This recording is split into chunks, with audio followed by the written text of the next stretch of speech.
Hey everybody, so we're going to interrupt your regularly scheduled programming for something brand new here. We're doing the first ever TFL Classics podcast. Yeah, I'm pretty excited. We get to talk about some classic cars, which is a little bit of a departure from the normal TFL podcasts, but I think it'll be interesting for a lot of you guys. We got some interesting vehicles we're going to talk about today. Yeah, I don't know if they're classic or clapped out. We'll let you leave a comment below if you have your opinions, but today it's going to be myself, Tommy Micah, over at the TFL Classics YouTube channel, and Brendan, and we're going over, what are we going over today? So we are going to go over 10 future collectibles. So these are cars that you can still get at a relatively low price, and you can hold on to it, and it's going to go up in value. Yeah, so these are cars that we think are kind of fully depreciated, cars that are a little bit off the beaten path, something that are not typically thought about as classics, but cars that are now, 15, 20, 25 years old and are pretty darn cool. So we're going to start off with our number 10 choice, which is a little bit bold, but it is the SN95 Mustang. So these were introduced for the 1994 model year. They sold them through the late 1990s, and they are typically regarded as being one of the less attractive Mustangs. Yeah, I would say it's not the least attractive Mustang. That probably goes to the Mustang 2. Those things were hideous. But the SN95s, I think, are actually a pretty timeless design. I think it's going to age well. I think they are aging fairly well. A lot of people prefer the New Edge, and I tend to as well, but the New Edge Mustangs are way more expensive than you can get these for. So here's the story, right? Throughout the late 70s and through the 1980s, Ford built a model called the Fox Body, which was a really squared off Mustang. And those are fantastic, but they're very collectible now, and they're super, super valuable. And a clean one's going to run you 15, 20 grand now for a really nice one. And then in 1993, they redesigned it for the 94 model year and called it the SN95. SN stood for Specialty Vehicle North America, 95 in the sequence. And it was a radical departure. This thing looked absolutely crazy when it first came out and hit the market. Yeah, and in fact, both you and I have had interactions with these. I personally own, well, I guess my wife personally owns a 1994, which is the first year of the SN95 V6 automatic convertible. I know, like, the least enthusiast of all the SN95 Mustangs, but it was handed down to us by her grandparents, so we didn't make the purchase. We just happened to be the lucky recipients to get it for free, and you cannot argue with a free car. And to be honest, it's not a bad little car. It's a nice car to cruise around in. It's surprisingly comfortable for a Mustang, and it's been quite reliable. It's got over 200,000 miles on it. Yeah, now they had a choice of engines depending on the model year. A lot of them do have the V6, which is a fine engine. If you just want a comfy cruiser, it's a really good choice, but probably the one you want to look out for is the V8. Now they launched the 5-liter V8 out of the Fox Body Mustang. And those ones are actually the most collectible, believe it or not, because those 5 liters are cheap and easy to get a lot of power out of for folks that want to tune them up. And then shortly thereafter, they switched to the 4.6 liter modular V8. And the power remained the same, right? It didn't go down. It was still 215 horsepower, but those ones are not quite as tunable as the early models. And torque was higher in the Mustangs. It was like 280-ish. But not a huge amount of power by modern day standards. Yeah, and they actually, those 5.0s were only available in the SN95s for the first 2 years, so 94 and 95, believe it or not, and that's why they're so rare and so hard to find. The rest of them after that were using that 4.6 V8, but they had made that 5.0 for 30 years before discontinuing it, so it had quite a long run and was a pretty old engine by the time it was discontinued. And so Ford really wanted to celebrate that 4.6 as being revolutionary and high-tech compared to that old 5.0. And they even said on the side, GT 4.6. They were really proud of that engine. Same engine you could get in every cop car of the era, right? The Crown Vics, the F-150s, right? They used them in everything, those 4.6s. Yeah, and those 4.6s, if you think about the Crown Vics, everybody says that they're so bulletproof and everything, and a lot of people forget that they put that in the Mustang as well. So you can get a V8 Mustang, and it is super reliable. You could also get them with a limited slipper diff and a fantastic 5-speed manual. These are really good cars, and I think they are aging better than I remember. I remember when I first saw them as a kid, I thought they were just horrendous looking because they're just kind of blobby. But here's a fun, cool piece of trivia. Now, if you're watching on YouTube, you're going to be kind of in for a treat here. So when they were developing the Mustang, they had a couple of different concept models, and Ford recently released the pictures of the internal concept models, and they were designated by 3 famous celebrities. Okay, so the first celebrity got to consider this was 1990s.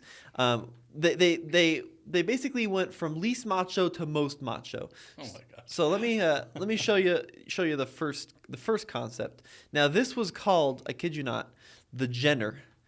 Are you ready? If I can pull it up here on my screen.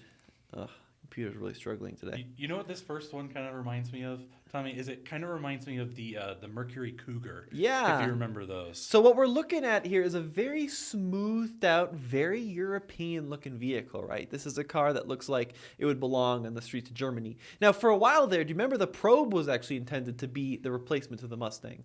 Yeah, and then also, luckily it wasn't. Worst name for a car ever. I mean, could you imagine just saying, hey, you want to come out to the garage and see my Probe? I know, crazy, right? So that was the Probe, that was the Jenner. Now you got me all confused on probes. Now let me show you the most macho. This was called the Schwarzenegger. Let me pull up a picture here. So this was the Schwarzenegger, and this is just hideous. No, this was, I'm sorry, I'm all over the board. This was the Rambo. Oh boy. Yeah, Okay. This has not gone well. So the Rambo was supposed to be completely over the top. It was super, super aggressive. Wait to see the front of it. Are you ready to see the front of it? The front of the Rambo is something else. So it's got like these crazy Oh my louvers, and gosh. it's very 1990s like. You know, the front end actually isn't that radically different from the SN95. I mean, it's got those little snarls on the hood scoop there. It's got kind of that lower front fascia looks pretty similar, but the rest of it looks pretty odd. Yeah, it's odd to say the least. So we Yeah. saw the Jenner, we saw the Rambo. Of course, it was Bruce Jenner back then, the Olympian, right? And now I'm going to show you the actual final model. So on the left there, you can see the Rambo, you can see the Jenner, and the middle one was called the Schwarzenegger. So it kind of split the macho-ness difference. And then ultimately, you also had the Cobra model, right? So that was the extent of the Mustang SN95 kind of design progression. But it's pretty cool to see that sneak behind the curtain, which Ford typically doesn't give you.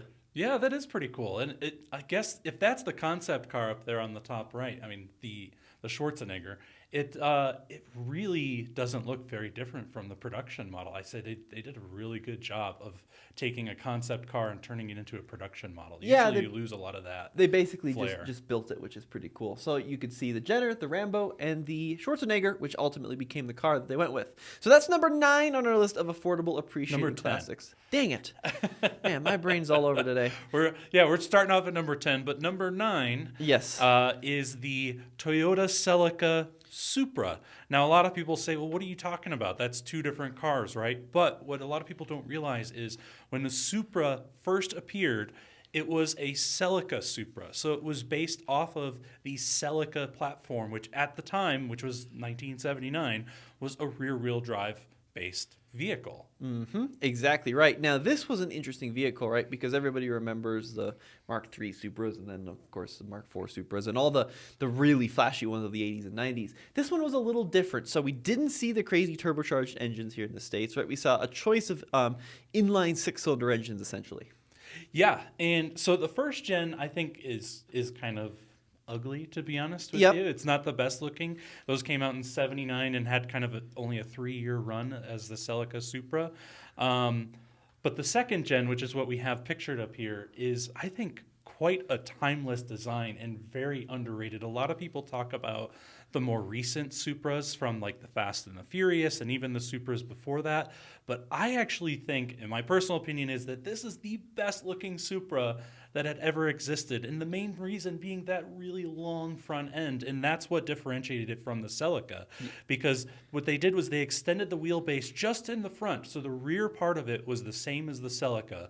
But the front part of it was added about 5 inches. So that way they can fit that inline 6-cylinder engine versus the 4-cylinder. I think they are fantastic looking. You're right. They just scream 1980s. Now, second gen came out in 82 with a 2.8 liter inline 6-cylinder with just 145 horsepower. So eventually it did get slight power increases over the years to 160, but it wasn't exactly a screamer, was it? No, Not by modern standards. Yeah, these only did 0 to 60 in about 8.4 seconds and a quarter mile in about 16.1 seconds. And the main reason that they came out with it at the time was to compete with the widely popular Nissan Zs, right? But in reality, they were always quite slower than the Zs. At least the Celica Supras were. But they were also the more budget-friendly option, being $3,000 cheaper. Yeah. And kind of like the Z, they were more Grand Tours and like all-out sports cars. They weren't super tight or super, kind of small and nimble, right? If you wanted that, you would go out and get an RX-7. Fun Right. story, actually. My dad and my uncle both bought brand new cars in 1983. My dad bought an RX-7, and my uncle bought a Celica Supra. And the Oh, wow. RX-7 was sold in about 1987, and my uncle still has a Celica Supra. Wow, that's fantastic. Yeah. Oh my gosh. Still has it. Where's he located He's at? in Longmont. Yeah. In He Longmont? still has. We should do a video with that. I completely forgot he has that car. We may have to go snag that for a video. Those are cool cars. Yeah, they are cool cars. Exactly right. And they're becoming a little bit collectible. They're not super valuable yet. You can still get a really good one for $10,000 to $15,000 probably. It's probably about right where they're at in the market. But if you want a very underrated looking car, certainly not much of a huge performer by modern standards, but a car which looks 1980s, screams 1980s, was very reliable, the Celica Supra is a good choice. Yeah, and keep in mind, I mean, you can still find some that are obviously a little bit on the rougher side for $5,000 or so. But I do know that one recently sold for $24,000 with low miles and pristine condition. So if you think about $24,000 being the top of the market for those, if you compare that to the Fast and the Furious type Supras, it is still quite a bargain. Yeah, 100%. Absolutely. All right, Brendan, let's move on to the next car on our list, which is one that you have owned, one that you are currently selling, actually, over at TFLbids.com. This is the Volkswagen Passat W8. Yes, and you may have to at some point cut me off, Tommy, because I could wax poetic about the Passat W8 for hours. But this car is just such a weird oddball of a car. And the fact that a major auto manufacturer ever even built this is so crazy. So at the time, Volkswagen was trying to move upmarket, right? They had recently purchased Bugatti. And they were trying to move the Volkswagen brand and all of their brands upmarket. And they had the plans in place where they were coming out with the Phaeton. Mm-hmm. And the problem is they had this Passat, which was the most expensive car you could get from Volkswagen at the time, and they started around $20,000. And they wanted to sell this Phaeton for starting at $60,000. And there's just a huge gap there of people that are not cross-shopping to go into a Volkswagen dealer for a Phaeton and looking at a Passat, right? So they needed something to kind of bridge that gap. And their solution was, let's create a W engine, which was kind of them testing out something new at the time. Like they were testing out W engines for the Bugattis, and they decided to take a W8, which was two of their four-cylinder engines mated together to make a W8. And they put it in the Passat. And the whole reason behind creating the W engine is because previously that Passat could only fit a V6 engine in it. But they were able to create an 8-cylinder engine in the size of a 6-cylinder engine and be able to put it in that Passat. Yeah, these are really interesting cars. There's yours over at TFLbids.com. Oh, now, they are pretty wild. Like, if you want to talk about a sleeper car, a car which looks like a standard, run around and then has this massive engine, that's kind of what they had going for them in the early 2000s. Now, production numbers were pretty small because this thing was crazy expensive, right? It was, yeah. So it was a $40,000 Passat. So you could literally buy two of the entry-level Passats for the price of a W8, which it seems silly nowadays to talk about it that way. You're talking, could you imagine a Camry out there that is twice the price of the base level Camry? It just would not sell very well. Now, the thing about them too is it's a different world in Germany where brand has kind of different meaning. But here in the States, right, if you were spending in the equivalent of $64,000 in today's money, you could have got a hell of an Audi, right? So why would you end up with a Passat that looks like your neighbor's Passat who paid half the price, right? Obviously you knew that the engine was special and that it had this crazy 4-motion system in the manual transmission, which was an option, but nobody else did. And that's a big deal in the States, is showing your wealth to other people. Yeah, and I think most people agreed with you, Tommy. That's why only 5,000 of them were ever even sold. And they were kind of catered to be a comfy cruiser. They weren't necessarily a sporty car. They really wanted to make it a luxury type of experience, or at least as luxury as Volkswagen was at the time. And so the vast majority of those 5,000 were ordered with an automatic. Now, if you're able to find one with a manual transmission, which mine does has, as you can see there, it was a 6-speed manual, but they only, to the States, imported 424 of those. They are quite rare. It's pretty nuts. And these are cars which I think are going to become collectible because they are super unusual, right? They're definitely an enthusiast choice. And they are from a time in Volkswagen which will never return. The Ferdinand Piëch era, when it was okay to have a W12 engine in a Phaeton or a V10 TDI in a Touareg, right? Like, just insane decisions. And so cool. Now, horsepower was what, 270? Yep, 270 and I think 273 on the torque. So it wasn't, even for the day, it wasn't a monster, right?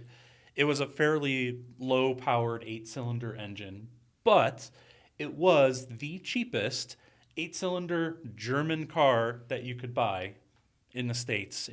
Well, mine's a 2003, but they made them for a few years. So in 2003, it was the cheapest 8-cylinder German car. Oh, you got to consider, I mean, it was 20 years ago. 270 was nothing to sneeze at. When we were talking about That's a true. Mustang was making 215, right? Yeah, that's true. true. Your Volkswagen Passat was making horsepower similar to that of a Mustang.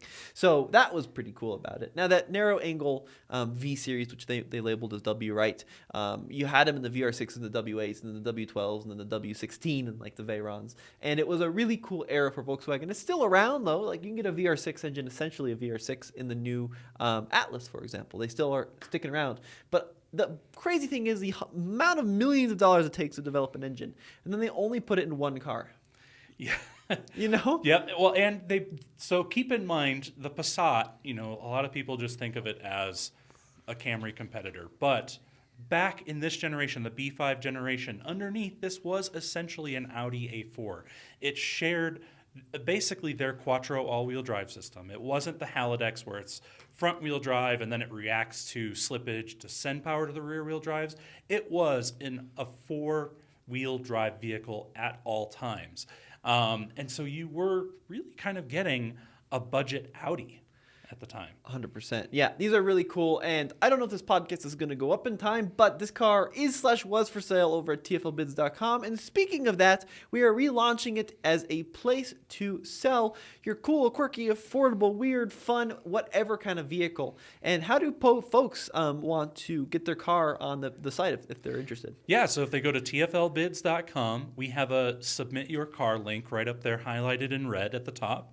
And you can click submit. It's a very short form, takes maybe 5 minutes. Send us a few photos. We make it super simple and streamlined, and we promise to get your car listed and sold faster than any other automotive auction site out there. Absolutely right. Yeah, it's pretty cool. Because you're basically dealing directly with us. So we're going to help you. We're going to work with you on the pictures. It's a super simple process. It's much more painless, than all of the other competitors out there. So check out TFLbiz.com, and we'll promote your car in the videos on Classics and on the other channels as well, and try to get you the best sale possible. We just sold an SN95 Mustang, actually our own one, for $8,900, which was a pretty good sale. So if you want to check that out, TFLbiz.com. Yeah, and keep in mind, like Tommy said, you're going to be interacting directly with us. So if you submit your car, I personally am going to see it and respond to that email, getting your car listed, and we're going to help build your listing and make it as quick a sale as we can. And then I'll talk about it in the videos. All right, next up on our list, number 7, we have the Mazdaspeed Miata. What are we looking at? Yeah, so this was based on the second generation of the Miata. So it's not the ones that's shooting up in value right now, which is the first gen with the pop-up headlights. Yeah, but those are all expensive now anyways. Exactly. This was only made for 2 years, and so few people actually realize that they made a Mazdaspeed version of that. A lot of people remember the Mazdaspeed 3s. A few people remember the Mazdaspeed 6s. But the Mazdaspeed Miata, I feel like, never gets talked about. And at the time, it was the only way that you could get a turbocharged Miata, and it was the fastest Miata they had ever made. And it's still, by modern standards, pretty zippy. I mean, the official time quoted is 60 miles an hour in 6.7 seconds and a top speed of 127, which was limited due to the rev limiter. But when you consider that the NB Miata was not known for its straight line performance, right? This little turbo model was really, really impressive. So what are some of the output numbers?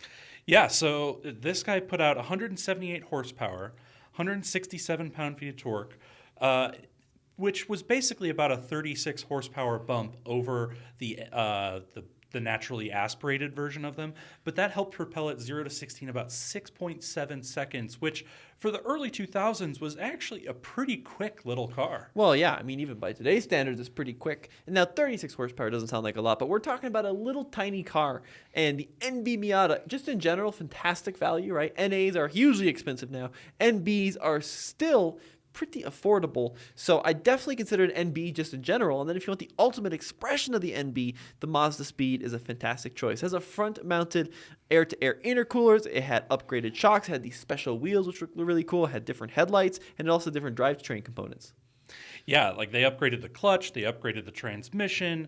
You know, the shocks were Bilstein shocks, so really good manufacturer on those. And keep in mind, when this thing came out, it was only $827 more than if you were to just get a base Miata with leather. So think about all those performance modifications that you're getting at the time for $827. It really was a great value, and they pretty much sold out super fast when they were new. And the thing that's interesting is, so they had planned to make 4,000 per year of them for 2 years. Okay. So they did that the first year, which was 2004. But in 2005, they actually had a fire at the factory that shut it down and prevented them from fulfilling that full order. So they only ended up making 1,428 of them for Wow. the 2005 model year. Interesting. So there's only about 5,400 of them out on the roads today. It's pretty wild.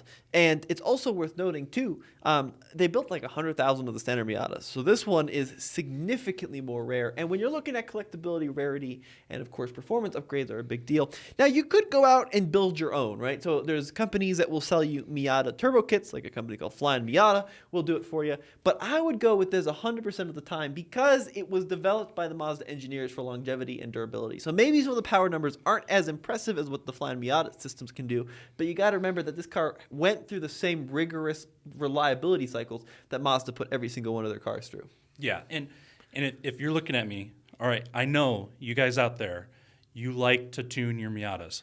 That's great, awesome. Miatas are fast and fun. Please don't do it to Mazdaspeed Miatas. Leave these things original as you can, because for what you'd pay for one of these Mazdaspeed Miatas, you could just go get a base model of this and get a Flying Miata kit and turbocharge it and make it faster than this for a lot less than buying one of these rare birds. Please, for me, keep these as original as you can so that way they can be enjoyed for many, many years to come. Now, what about prices? What have you been seeing online? So the prices that I was seeing on these is that you can pick one of these up for as little as like $7,000 in decent running condition. Now, I'm not talking about projects necessarily. I'm talking car you can go pick up and you can drive home for $7,000. But I have seen some low mileage examples go for as little as as much as $15,000. So there is a little bit of a variation there. But if you're thinking about low production, fun sports cars, even at $15,000 for like a 13,000 mile example, that's still super cheap. I've seen a couple of them touch 20 grand, so they are on the up and up for sure. Definitely buy one now. And it was the only official way to get a turbocharged Miata, unless you went with the Fiata, Yeah, which was a Fiat exactly. 124, which is a whole nother beast. Yeah. Yeah, so basically up until recently when Fiat started selling the Miata with Fiat clothing on it, you couldn't get a turbocharged Miata except for the Mazdaspeed. And what's interesting about that is actually the newer upgraded horsepower on the Miata is faster than the turbo engine, the newer naturally aspirated four-cylinder is faster than the turbo engine Yeah. in the Fiata. Yeah, the Fiata was a little bit different than the ND Miata, right? They were built alongside each other. So it was weird. Like the Fiata was built by Mazda, but it used a 1.4 Fiat engine with the old Miata transmission. So that was a whole other can of worms. We can do a whole episode around that car, which is really interesting. But let's move on to number 6 on our list of affordable collectibles bound to increase in value, and we're taking a look at the Chevrolet Blazer ZR2. Yeah, and so a lot of people think of the Blazer name and think of these 60s and 70s big, full-size off-road machines, and the Blazer ZR2 was not that. This was based off of the Chevy S10 back in the day, and it was much smaller, much more compact, which actually made it quite a good off-roading machine. Yeah, these things are really, really cool. Now, it was, as you mentioned, based on the little S10, right? And you could get the standard Blazer, but the one you really wanted was the ZR2, which only came in the two-door model configuration. It had a wider track, it had this interesting spare tire, different wheels, different suspension, and it was just overall a much cooler vehicle. Yeah, I mean, they gave this thing Bilstein shocks, which raised it up by 3 inches. It was almost 4 inches wider than the standard Blazer. So I mean, we're not talking small changes. Like, they changed the actual frame of the machine. This isn't just some Blazer that they lifted up and threw bigger tires on, like some more modern off-roaders like to do, right? Like, they went from the ground up and redesigned this thing to be a purpose-built off-roading machine. It did have some similarities, like it had the same engine, right? It had the same general interior, same general design, but you're right, it was super different. It had skid plates, it had different anti-roll bars, the beefed up wheel and tire package. They had the G80 locking rear diff, which meant they were really good off-road. As you found out, we played, we did a cool video with that, taking it off-road, and they're really, really capable. They are, and these things are still super, super cheap. I bought mine that I have actually since sold, that we did the video for $1,000. Wow. I know a lot of people were like, there's no way you can get a ZR2 for under $2,000, which is what I was claiming in the video. But I actually bought mine for under $1,000, and I sold it for $2,000 after off-roading it. So there are still really good deals out there for these ZR2s. There's a few, I mean, like, typically a lot of them are going to be $5-6 grand out there, right? Like for a nicer one, but you can get them super cheap, and they are just the greatest. They're super good off-road. I think they look cool. They're very 1990s, right? You can get them in funky colors, reds and yellows, and of course, if you want the generic General Motors gray of the era, you could certainly do that. But I think the look is cool. The two-doorness is cool. The wheels are cool, and the package was first offered on the S10 in '94, the truck, and then carried over to the Blazer starting in '96. So there's also the pickup version if you want a little bit more utility. Yeah, and those tend to fetch a bit more, just because think in so? general, The trucks? in general, trucks tend to fetch a little bit more than SUVs. So that's why we're kind of pitching the ZR2 as the one to get, because it is a very similar vehicle to that S10 ZR2. But you can get it for significantly less. So the next car on our list, now moving to something completely different, is the BMW Z3. Now this was the affordable roadster that BMW built in the late 90s and early 2000s. But they also built a coupe version called the Z3M Coupe, also known within the community as the Clown Shoe, and those have shot up in value. Those are crazy expensive. They're $30,000-$40,000 plus, right? But the standard Z3s are still dirt cheap, and I think they're cars that are going to be on the up and up. Yeah, and keep in mind, this was based off of the E36 3 Series platform, which is also currently shooting up in value. Those E36 M3s are starting to get really valuable because it's kind of hard to find ones that are in still good shape. But this was based on that exact same platform, using pretty much the same engines, transmissions, and drivetrains, but they were 300 pounds lighter, so they were faster than all of those E36s. Now, these cars competed with like the Audi TT, and they kind of got a reputation for being a little bit of a hairdresser's car. Sure. Right, back in the day, it was like they were just very feminine. At least that's what they appealed to. Like a Miata in a tuxedo is what I've heard it referred to. Yeah, that's right. But I think they've aged incredibly well. They're beautiful looking cars. They are really small compared to a lot of modern day cars. They're super cheap, and they can be fairly reliable too, depending on the engine. Now, the thing about Z3s is that they had a huge variety of engine options, ranging from little 4-cylinders and automatic transmissions all the way up to big straight sixes. And then, of course, there was even the Z3M Roadster, which are kind of the ultimate expression of the Z3. But these cars were featured in a James Bond movie, right? Yeah, so they were featured in a James Bond, and they got a lot of James Bond in general got a lot of pushback at the time because this was the first ever BMW featured in a James Bond movie. Because previously they only did the British cars, right? It was Aston Martin generally that they were doing in the Bond movies. And so they got a lot of pushback by not going with Aston Martin and not going with a British car. But a lot of people pen the success of the Z3 being in that James Bond movie at the time. And a lot of people don't realize is BMW didn't actually pay to be in that movie. All they did was provide the cars for them to Interesting. I wreck didn't know that. and drive around in the movies. So I think it's kind of an interesting piece of history. I mean, nowadays car manufacturers pay a boatload of money to have their cars featured in some of the upcoming movies, but back then that wasn't really a thing. Now, well, I think it probably depended on the movie. I'm Sure. sure at some point BMW paid them because they're not going to do it for free. James Bond was a big series. But yeah, they're handsome cars, and they are, I think, a car which has aged exceptionally well. Like the Z8s now are $150,000, $250,000.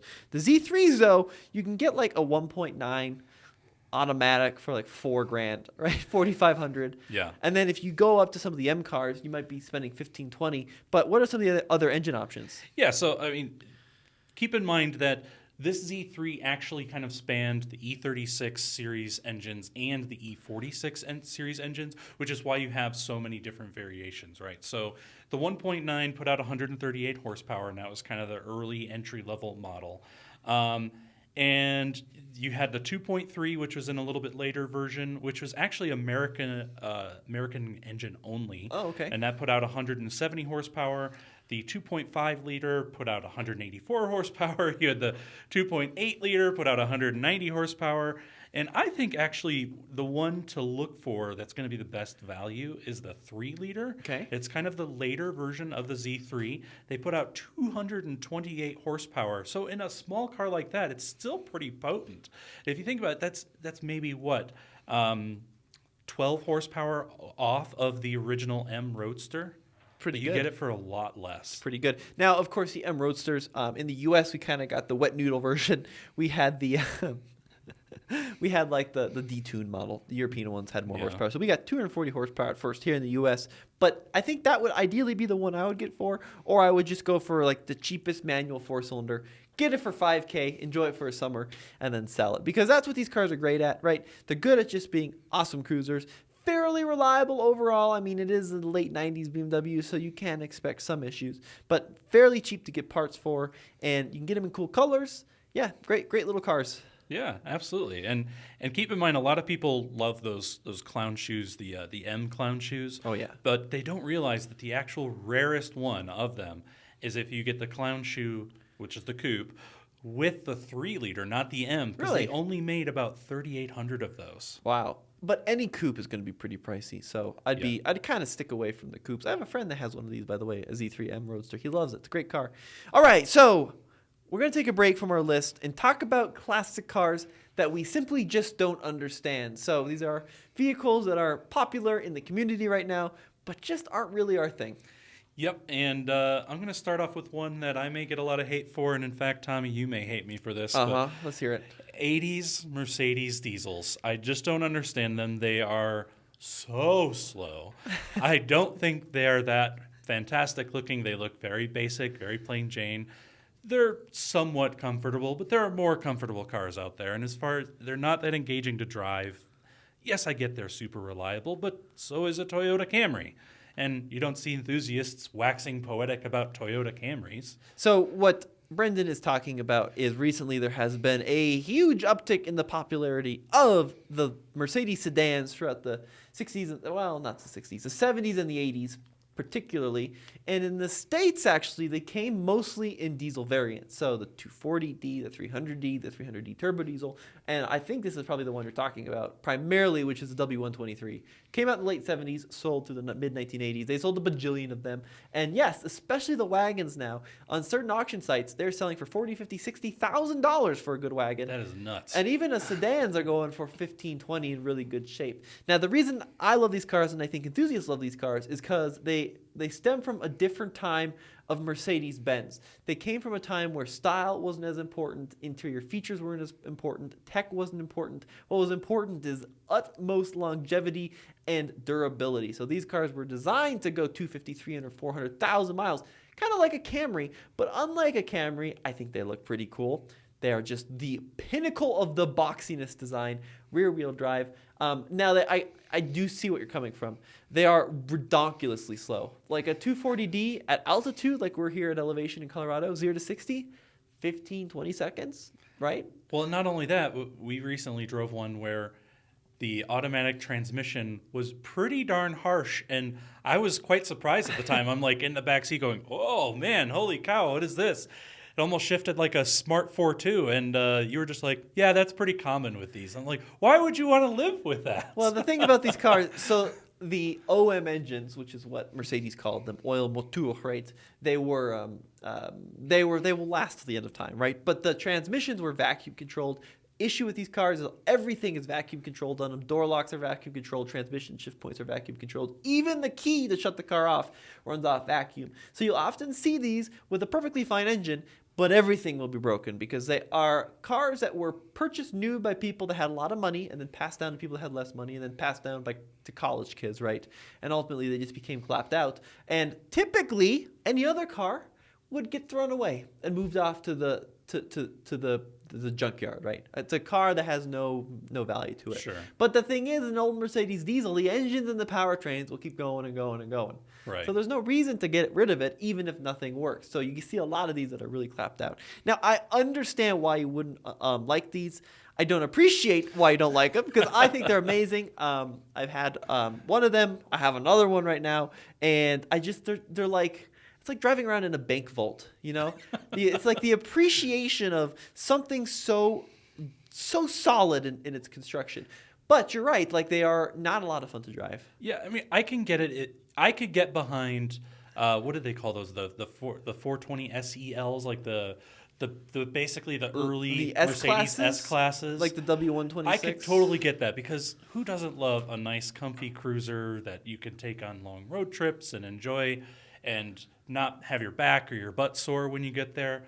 But these ones, I don't know. They just don't speak to me, Tommy. I don't know if you could even sway me a little bit. So you like these guys? I do. I get those. Like, it's the same I know car. they're not as reliable.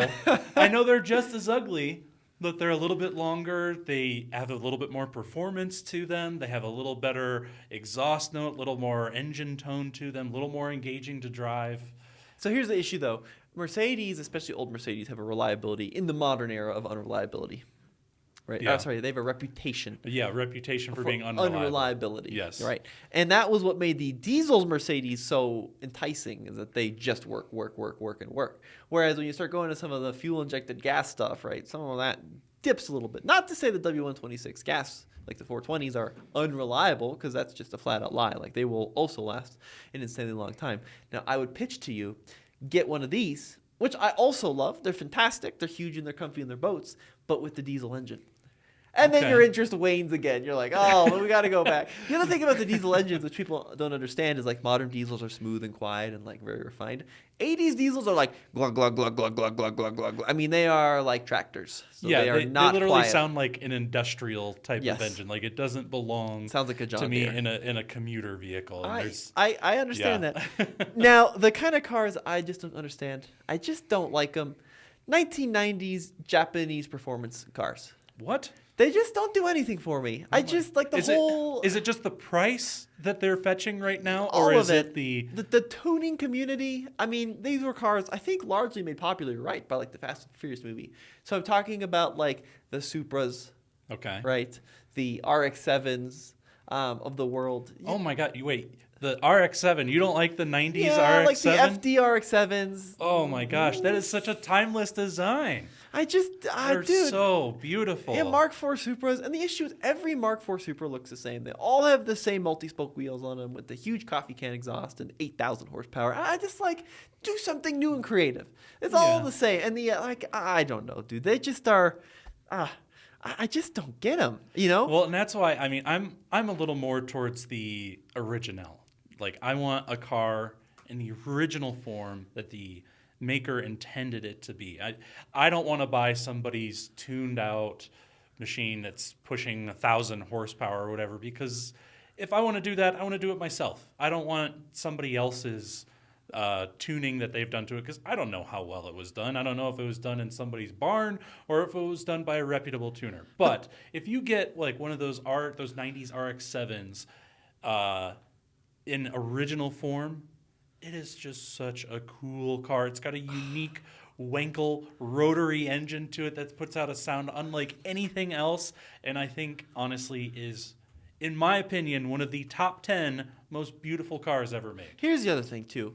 You just know. Say you spend $75,000 or $80,000 on the perfect bone stock Mark IV Supra, or the perfect bone stock RX-7 FD, right? You know, twin turbos. These cars are built up in people's heads as being such high performance machines. And then you go and drive one, 238 horsepower, 25 years later, is not going to feel very fast. Now, you're going to be disappointed. You're going to be like, oh, the hero. It's not that fast. When you talk about price on some of those Mark IV Supras, yes, I can totally agree with you.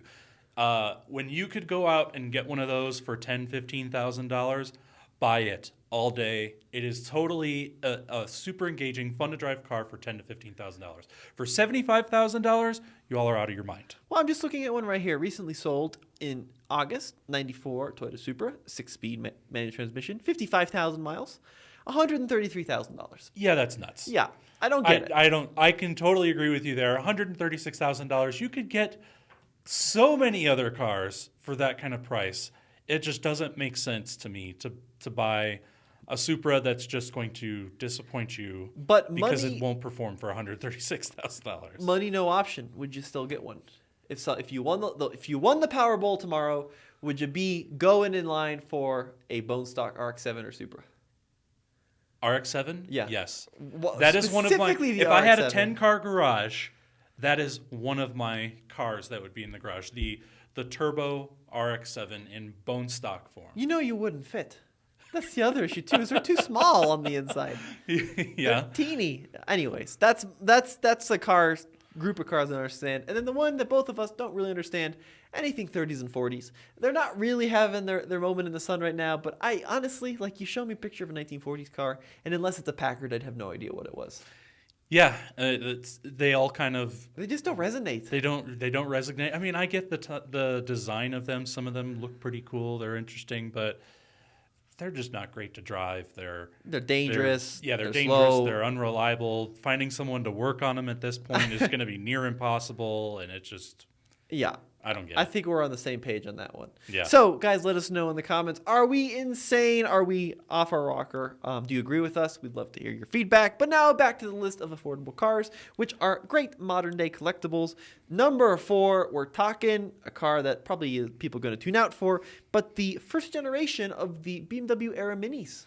Yeah, so these are the R50, R53, or if you got the convertible, R52 generation of Minis. And I tend to think, and now I have actually driven your classic Mini, Tommy. Yeah. Which was only recent to me. I had never driven an original classic Mini before, and now I've pretty much driven all the generations of Mini. And I'm going to make a bold statement here. I think the R50 generation of Minis is the best one to get. Yeah, believe it or not, the recreation of the original is better than the original. I have to agree with you, because the classic Mini is a ton of fun, and it is an amazing piece of history, and you feel like you're driving the 1960s in Britain, but they're just so small, and they're just so compact, and they're just so slow, let's be honest, by modern day standards, that they're not a ton of fun, whereas the R53 Mini is bigger by a large margin, but these things are still positively tiny by modern day standards. Yeah, absolutely. It was way smaller than the Volkswagen Golf at the time. I don't remember the exact dimensions of how much smaller it was, but I remember it was significantly smaller. And plus, you could get it with a supercharged 4-cylinder engine, and there really aren't many other supercharged 4-cylinder engines that you could think of out there. I know there's a few, but this is kind of a rare bird in having that supercharged engine, so it provided torque pretty early on in the rev range. And they also sound incredible. You get this little supercharger just screaming away through a 6-speed manual transmission. To put it in perspective, this car is a full 25 inches shorter than a new Volkswagen Golf. Oh, there you go. go. So 2 feet shorter than a Golf, which is already a small car. The interiors are so funky and cool. They still have the center-mounted speedometer, right? But BMW really worked hard on the performance of these cars. Even if you get the cheapest bone stock R50 with the manual transmission, they are a ton of fun. And it's one of these cars, while your muscle cars guys are scoffing, just go drive a supercharged Mini from the early 2000s and you will be sold. Not really all that reliable compared to some. So I've owned 2 of them now, Yeah. and the main issue I've had, believe it or not, is power steering pumps, because it was inherently a bad design. They left the fan that cools the power steering pump exposed to the underside of the car, and so any little rock or pebble can get in there, stop that fan from working, and then it overheats, blows your power steering pump, and you're out $800. Mine have had issues. They had used a plastic slave cylinder on the clutch system, which was kind of a bad design too. They also need supercharger services every 100,000 miles, but you can do reduction kits on the pulley, you can do exhaust systems and suspension, and you can really tune these cars up exactly how you want. But believe it or not, the Minis are known for being super cheap. Some of the nice ones are creeping up in value. They are, but you can still jump. If you jump in now, you can still get these for a really good value. In fact, I just recently bought one with only 59,000 miles on it, and it's the convertible version. It's a fairly low option one. It didn't have a ton of options on it, but I bought mine for less than $6,000. Yeah.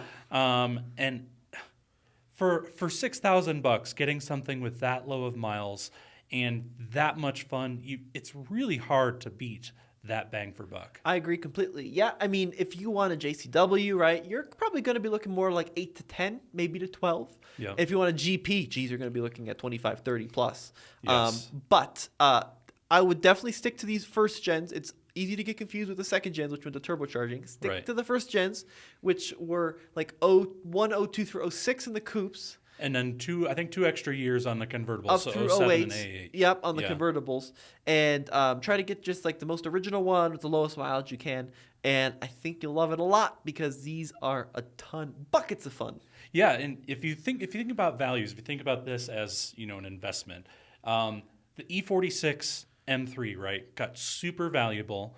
And what that did to the base model type of E46 3 Series is those started to creep up in value because people could no longer afford the M3. Mm-hmm. And so that's happening now with the GP. The GP has gotten to the point to where normies like us cannot afford to spend $30,000 on a Mini Cooper.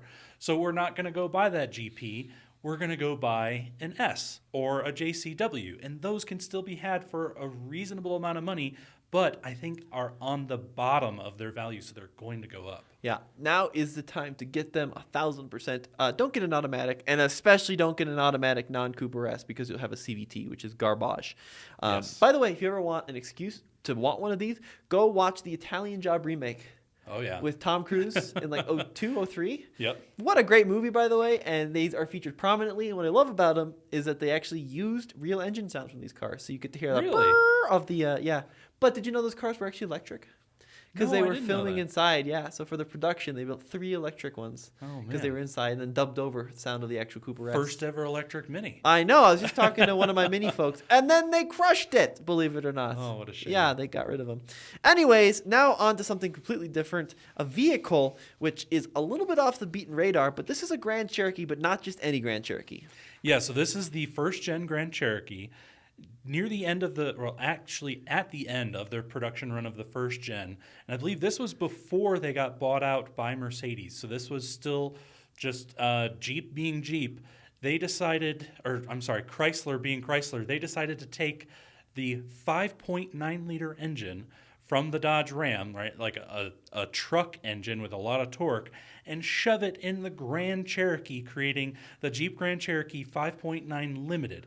Now, they sold a ton of Grand Cherokees in 1998. Yep. But only 15,000 of them ever came with that 5.9. So if you think about it in terms of rarity, only 5% of the ones made in 1998 have this 5.9 limited engine in it.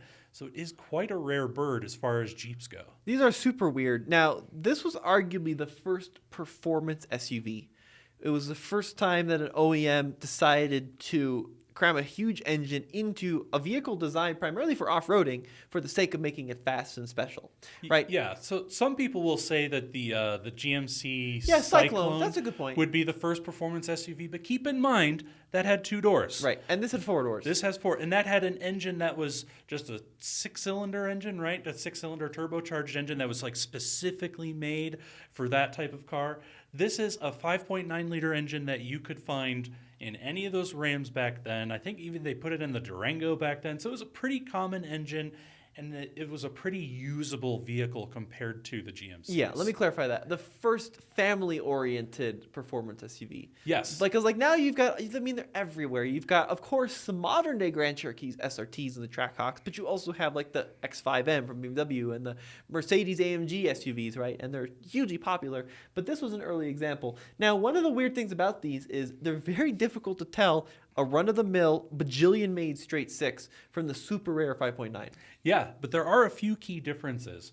First one being those 5-spoke wheels on there were specific to the 5.9. And then if you look up on the top of the hood, it had these louvers on the side that were actually functional to let heat escape. I mean, I don't know how functional they were, but they were actually functional. Now, downside of those louvers, they were made of plastic. So the paint on those usually fails. So don't let that deter you when buying one of those, because it's easy to remove those louvers and repaint them and stick them back on there to get it looking good again.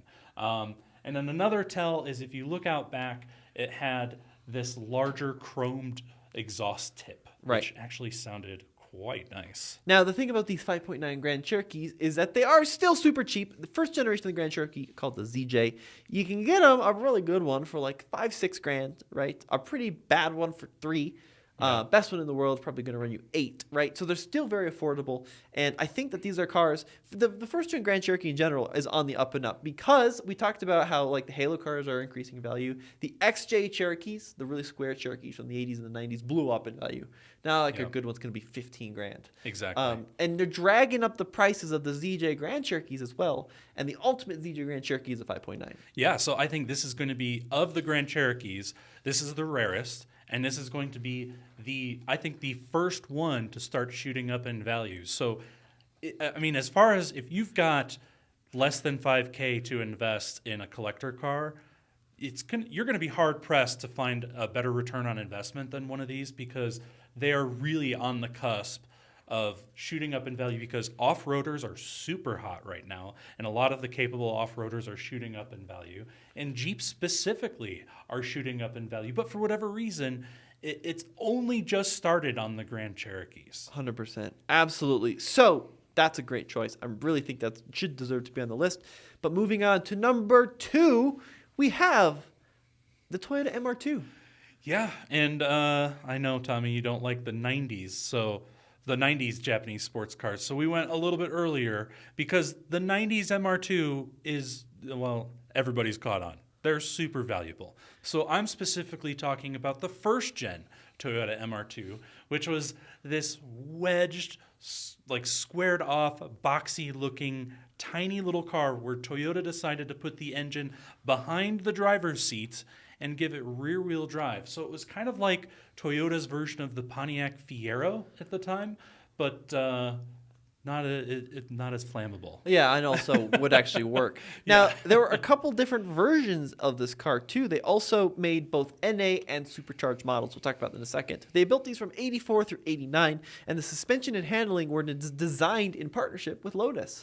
Yeah, so these were actually fantastic handling little vehicles because of that partnership with Lotus. Now, they weren't super fast, right? The first ones to come out in 1984 only had about 112 horsepower. That's here in the U.S. Other markets actually received more powerful ones. You could get them up to 128 horsepower. But when they did start offering that supercharged engine, you could get them in 145 horsepower, which again doesn't sound like much, but keep in mind this is a tiny little car, and they were doing 0 to 60 in 6.5 seconds, and this is back in 1988. Yeah, pretty impressive. And then the supercharged models were more rare, and I think they're cooler. I would definitely recommend getting a supercharged one. Now, what are the values going on these guys? So the supercharged ones, I think the general public agrees with you because one recently sold for $50,000. Now, keep in mind, this is like, I think it was a vehicle with like less than 10,000 miles on it and in pretty much showroom new condition. But you can still find nice driver's examples of these in the NA version for less than $5,000.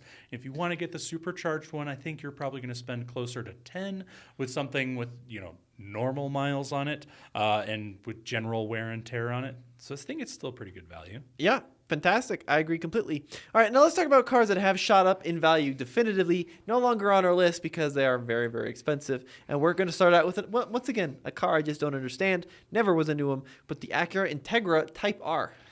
Yeah, these things, back in 2018, you could pick one of these up for $10,000 to $15,000. And for $10,000 to $15,000, I can somewhat understand it. They weren't super fast. They were surprisingly quick, is what they were. A lot of people Surprisingly quick. Yeah, people expected them to be slow when they got in, and then when they hit the gas pedal and floored it, they were like, "Oh, hey, it's actually got a little bit of kick to it." But you get it up against some of the bigger ones like the Supras, the RX-7s. They're not as fast as that. No. But one recently sold for, and I kid you not, $112,000. And that person is out of their mind for spending $112,000 on an Acura Integra Type R. And now even projects, cars that don't run, are selling for close to $20,000. Yeah, I mean, I understand the whole VTEC appeal and once again, the Fast and Furious community. I just don't understand them. Now, a car I do understand is the Jeep Cherokee, the XJ Cherokee, right? The little square ones. We mentioned it earlier in the show. You used to be able to get a really good one for like $4,000. Now, decent ones are going to be $10,000. And what is kind of the high watermark? Yeah, so I was surprised to see this actually. One recently sold, again, super low mileage, really perfect condition for $42,000. That's insane. That thing wasn't worth that back in the day. No, you could go out and get a new Jeep for $42,000, but someone decided they wanted that basically showroom ready condition version of it for $42,000, and I think that's kind of an indicator of where these are going. So I think $10,000 may seem like a lot to us right now, but I think they even have more room to Look go. at that 5,000-mile 01 Cherokee. Last year, the Cherokee, $42,000. Imagine that, buying that car in 01, parking in the garage. I'm looking at a base model steel wheel Cherokee. I bet this thing doesn't even have a tach. It does not even have a tachometer in it. It's that base model. Sold for $22,000 a month ago. Just absolutely nutso money on these cars. They're great cars. I love them dearly. I would never pay this kind of money for them. Because for a while there, they were like disposable. You'd buy them until it broke.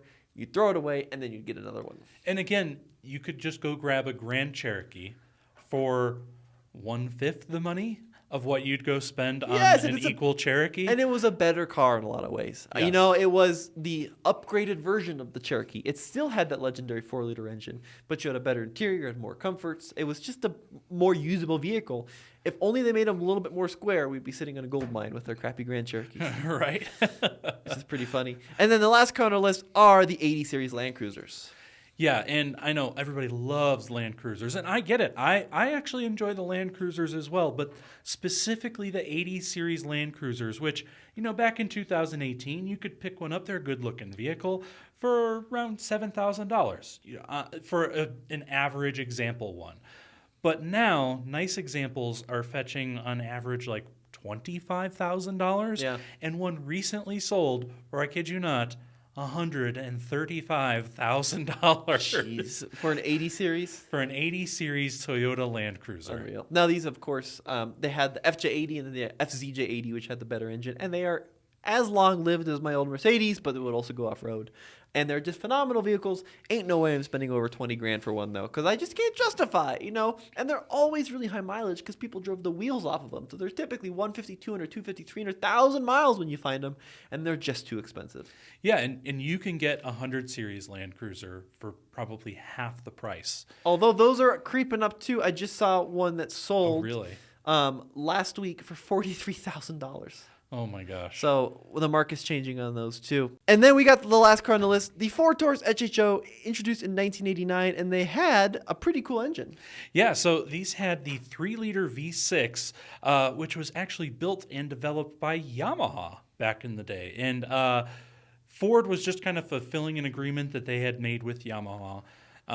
But the cool thing about those engines are, you know, people love the 5.0 Mustangs back in the 80s and early 90s, right? Mm-hmm.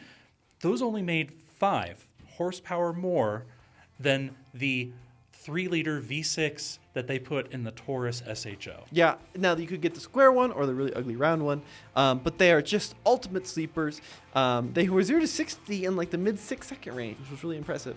Yeah, they were super fast for a front-wheel drive sedan back in the day, putting out 220 horsepower with a 5-speed manual, and that manual transmission was actually a Mazda manual transmission. So you're getting a Yamaha engine, a Mazda transmission, and then a Ford comfy interior. It's kind of a good combination, I think, if you think about it. And Conan O'Brien owns one.